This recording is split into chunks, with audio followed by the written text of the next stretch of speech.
को स्किप करना चाहते हो देन इट्स योर चॉइस।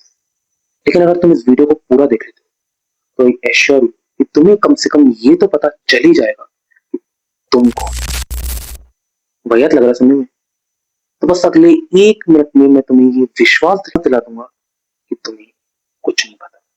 अगर थोड़ी देर के लिए मैं तुमसे तुम्हारा नाम, तुम्हारी जाति, बाय द वे जाति का मतलब है स्पीशीज से, जो मेरे केस में तो इंसान है, अपना तुम देख लो।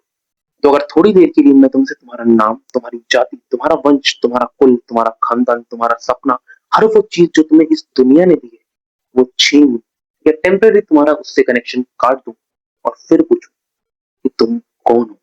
तुम्हारे पास तुम्हारा नाम नहीं, तुम्हारी जाति नहीं, तुम्हारा वंश नहीं, तुम्हारा कुल नहीं, तुम्हारा खानदान नहीं, तुम्हारे आदर्श नहीं है, तुम्हारा सपना भी नहीं। हर वो चीज जो तुम्हें इस दुनिया ने दी है वो तुम्हारे पास नहीं है।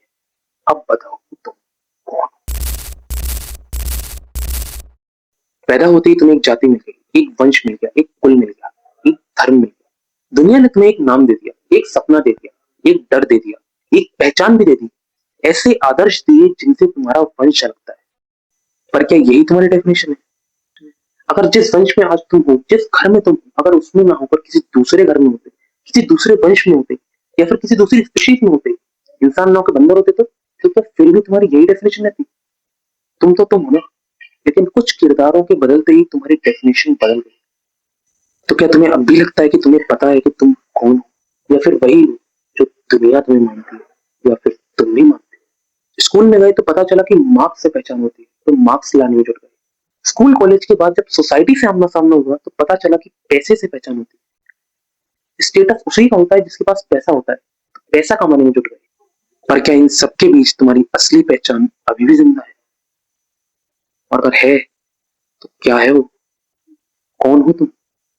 हो तुम? अरे तुम्हारा नाम तुम्हारा नहीं है, तुम्हारा वंश तुम्हारा नहीं है, तुम्हारी जाति तुम्हारी नहीं है। अरे अगर इंसान की जगह बंदर होते तो? तुम्हारे सपने तुम्हारे नहीं है?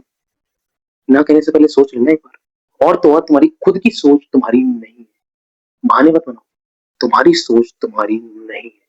तुम वही सोचते हो जो तुम्हारे आसपास चल रहा होता है। कभी पेन कॉपी लेकर सक्सेस को डिफाइन करने की कोशिश कर लेना, पता चल जाएगा।